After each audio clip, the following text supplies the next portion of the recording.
যাদের কাছে ধর্মের কোনো জ্ঞান নাই, যাদের কাছে তাওহীদের কোনো জ্ঞান নাই, যাদের কাছে কোনো রিসালাতের জ্ঞান নাই, তারা কোনো শক্তিশালী ব্যক্তিকে দেখলে তার মূর্তি বানিয়ে দিয়ে পূজা, তাকেই ভগবান বানিয়ে দেওয়া। আমি যতদূর জানি বিরাদর ইসলাম, হিন্দু ধর্মের কিতাব আমরাও পড়েছি, ঋগ্বেদ পড়েছি, তারপরে আপনার যজুর্বেদ পড়েছি, কয়েকটি বেদ পড়েছি। তাদের ধর্মের কিতাবের মধ্যে লেখা আছে যে আল্লাহ পাকের কোনো মূর্তি নাই, ব্রহ্মা প্রভুর ঈশ্বরের কোনো মূর্তি নাই। এই জন্য পৃথিবীর মুসলমান লক্ষ্য করেন, পৃথিবীর দুনিয়ার প্রথম মানুষ এসেছিলেন আদম আলাইহিস সালাম। তিনি মূর্তি পূজাতে বিশ্বাসী ছিলেন না, অগ্নি পূজাতে বিশ্বাসী ছিলেন না।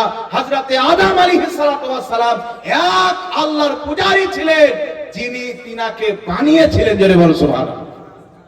এই জন্য পৃথিবীর মুসলমান পাওয়ারকে দেখে, সম্মানকে দেখে, ক্ষমতাকে দেখে না কাউকে আল্লাহ বলা যেতে পারে, না কোনো ব্যক্তিকে আল্লাহর সন্তান বা বেটা বলা যেতে পারে। আল্লাহ পাক পবিত্র কোরআনে এলান করেছেন, লক্ষ্য করে শুনেন। আল্লাহ বলেন, কুল হুয়াল্লাহু আহাদ আল্লাহুস সামাদ লাম ইয়ালিদ ওয়া লাম ইউলাদ ওয়া লাম ইয়াকুল লাহু কুফুয়ান আহাদ। আল্লাহ পাক বলেন, কুল, হে নবী তুমি বলো, হুয়াল্লাহু আহাদ, ওই আল্লাহ এক, আল্লাহুস সামাদ, আল্লাহ হচ্ছেন বেনিয়াস, লাম ইয়ালিদ ওয়া লাম ইউলাদ, আল্লাহ পাক কাউরির বেটা নয়, আল্লাহরও কোনো বেটা নাই। জোরে বল সুবহানাল্লাহ। আল্লাহ কাউকে জন্ম দেননি, আল্লাহ কেউ জন্ম দেননি। কিন্তু পৃথিবীর মুসলমান যখন কোনো ব্যক্তির ধর্মীয় জ্ঞান না থাকে, কোনো ব্যক্তির আকল যখন শয়তান দখল করে নেয়, তখন সেই ব্যক্তি আল্লাহর কোনো বান্দার ক্ষমতাকে দেখে, কোনো পাওয়ারকে দেখে তাকে খোদা বানিয়ে দিয়েছেন বা খোদার বেটা বানিয়ে দিয়েছেন। যেমন উজাইর আলাইহিস সালামের মুজিজাকে দেখে তিনার মান্যকারী তাকে খোদার বেটা বানিয়ে দিল। ঈসা আলাইহিস সালামের মুর্দাকে জিন্দা করা দেখে খ্রিস্টানরা তিনাকে আল্লাহর বেটা বানিয়ে নিল। কিন্তু কুরবান হয়ে যান আমার নবীর সাহাবীর জ্ঞানের প্রতি কুরবান, আমার নবীর সাহাবীর কদমে আমার জান কুরবান, আমার নবীর সাহাবীর আপনার তাওহীদের প্রতি কুরবান। তিনাদের চোখের সামনে আমার নবী মুস্তাফা পাথরকে আবু জেহেলের মুখে কলমা পড়াচ্ছেন, চাঁদকে দুই টুকরা করছেন, সূর্যকে ফিরিয়ে দিচ্ছেন, আপনার গাছকে এক জায়গা থেকে অপর জায়গায় নিয়ে চলে আসছেন। আমার নবী মুস্তাফা মুর্দাকে জিন্দা করছেন। বিভিন্ন মুজিজাকে দেখে সাহাবায়ে কেরাম কোনদিন মুস্তাফাকে খোদার পুত্র বলেননি, কারণ সাহাবায়ে কেরামের মধ্যে তাওহীদের জ্ঞান আমার নবী মুস্তাফা ভরে দিয়েছিলেন। জোরে বল সুবহানাল্লাহ। কিন্তু পৃথিবীর মুসলমান সাহাবীর যুগেও তো এইরকম মস্তিষ্কের লোক ছিল যে নবীর মুজিজাকে দেখে নবীকে খোদা বলে দিত বা খোদার বেটা বলে দিত। সম্ভব তো ছিল। নবী চাঁদ দুই টুকরা করলেন, সূর্যকে ফিরিয়ে দিলেন, পাথরকে কলমা পড়ালেন, একজন সাহাবীর মরা বকরিকে জিন্দা করে দিলেন। বিভিন্ন মুজিজা আমার আপনার নবী মুস্তাফার থেকে প্রমাণিত হয়েছেন, জাহির হয়েছে। সেই মুজিজাকে দেখে কোন ব্যক্তি মুস্তাফাকে যেন খোদা না বলে, তো আল্লাহ পাক বলেন, হাবিব তুমি বলে দাও, কুল ইন্নামা আনা বাশারুম মিসলুকুম, আমি তোমাদের মতো মানুষ, ইউহা ইলাইয়া, আমার কাছে ওহী আছে, তোমাদের কাছে ওহী আছে না। একটু জোরে হবে না সুবহানাল্লাহ।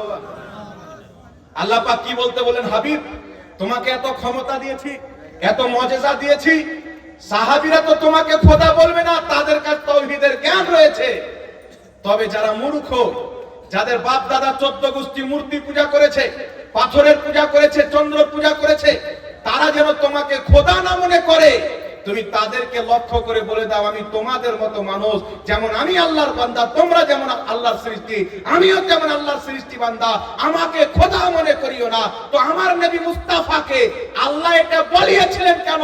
যেন কাফির মুশরিকরা মুস্তাফার পাওয়ারকে দেখে, মুজিজাকে দেখে তিনাকে আল্লাহর বেটা না বলে দেয়। জোরে বল সুবহানাল্লাহ।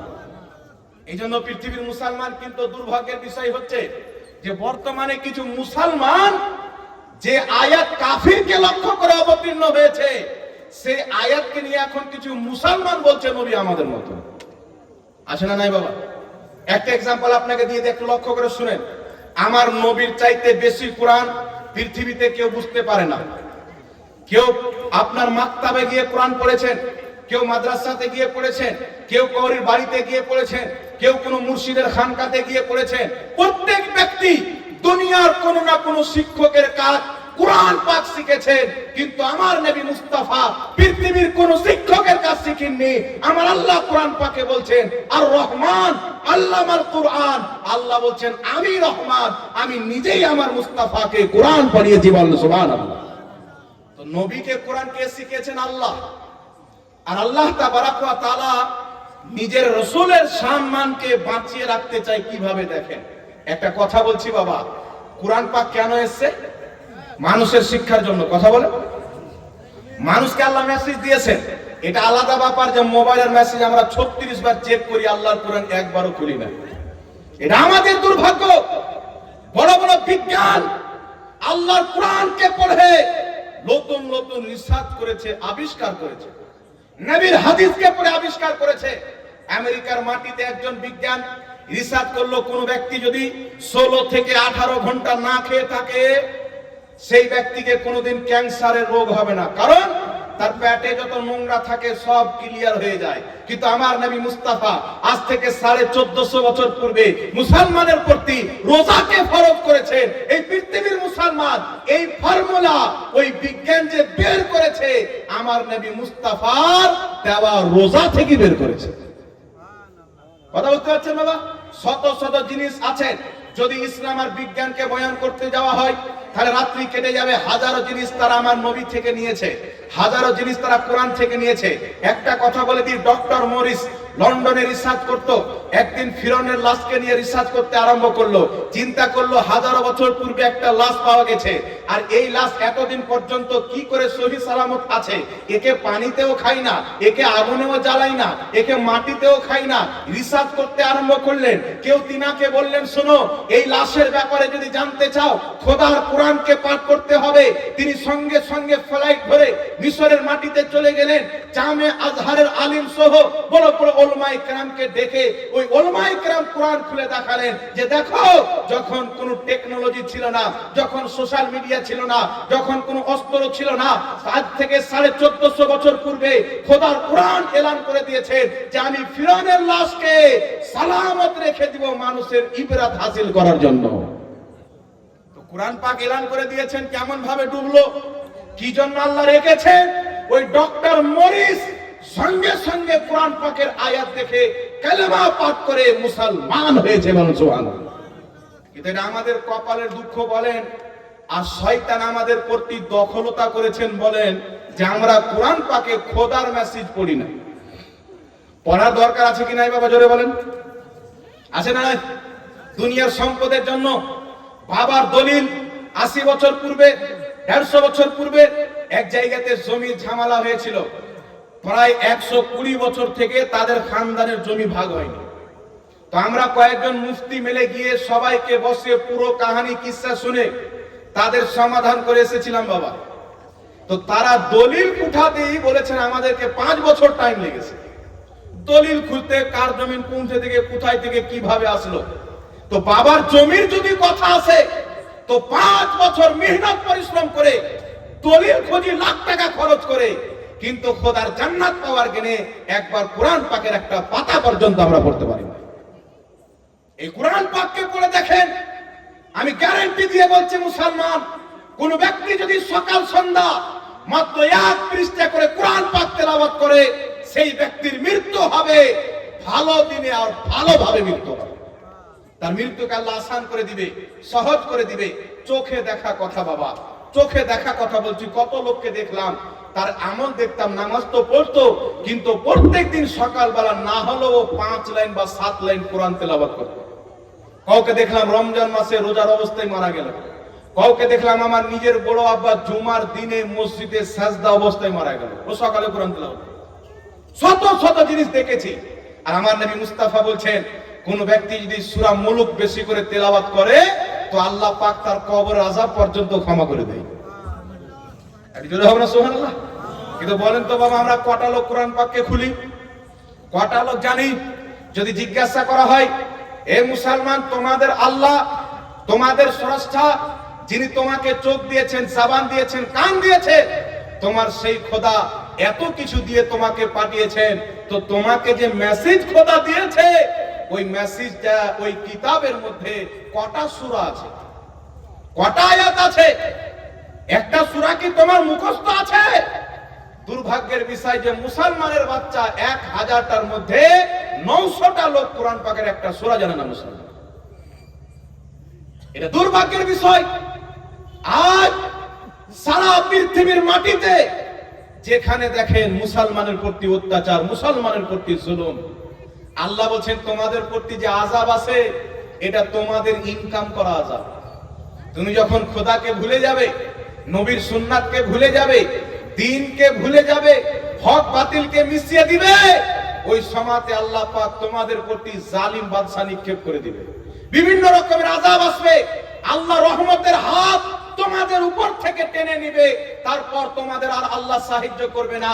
কিন্তু তুমি যদি তোমার জিন্দেগিতে কোরআনকে বুকে লাগিয়ে রাখতে পারো, নবীর সুন্নাতকে বুকে লাগিয়ে রাখতে পারো, এই পৃথিবীর মুসলমান, এই ভারতের মাটিতে একজন মহামানব ছিলেন যিনাকে খাজা মঈনুদ্দিন চিশতি বলা হয়। এই তিনি যখন ভারতের মাটিতে আসলেন, তিনাকে তাড়িয়ে দেওয়ার জন্য পৃথিবীর রাজ বাদশাহ, যিনার রাজত্ব অনেক দূর পর্যন্ত ছিল, মহান একটা জাদুকরকে ডাকা হলো, যার নাম হলো আব্দুল্লাহ বেয়ামানি। তাকে ডাকার পর খাজা মঈনুদ্দিন চিশতির ক্ষতি করতে চাইলো। সে জাদুই শক্তির বলে বড় একটা পাথরকে উঠিয়ে খাজা মঈনুদ্দিন চিশতির প্রতি নিক্ষেপ করে দিল। হযরতে খাজা মঈনুদ্দিন চিশতি লাঠি দিয়ে একটা দাগ টেনে দিলেন আর নিজের মুরিদদেরকে বললেন, তোমরা এই দাগের ভিতরে চলে এসো, ইনশাআল্লাহ আল্লাহ পাক আমাদের হিফাজত করবেন। এত বড় পাথর গোটা রাস্তায় এসে ওই দাগের কাছে এসে আটকে গেল, কারণ আল্লাহ তিনার হিফাজত করেছিল মুসলমান। তো তিনি আল্লাহর কাম করেছিলেন, আল্লাহ তিনার কাজ করেছেন। আল্লাহ বলছে তুমি আমার জিকির করো, আমি তোমার জিকির করব। যদি তুমি আমাকে না ভুলো তো আমি আল্লাহ তো ভোলা থেকে পাক। একবার তুমি আমাকে ডাকো, আমি আল্লাহ 10 বার সাড়া দেব। একটু জোরে হবে না বাবা সুবহানাল্লাহ? এই জন্য পৃথিবীর মুসলমান, আমার আপনার নবী সাল্লাল্লাহু আলাইহি ওয়াসাল্লাম বলেছেন, তালাবুল ইলমি ফরিদাতুন আলা কুল্লি মুসলিমিন ওয়াল মুসলিমাতিন। প্রত্যেক মুসলমান পুরুষ এবং মহিলা সবার প্রতি আল্লাহ তাবারক ওয়া তাআলা কোরআন হাদিসের জ্ঞান ইলম অর্জন করাকে ফরজ করেছেন।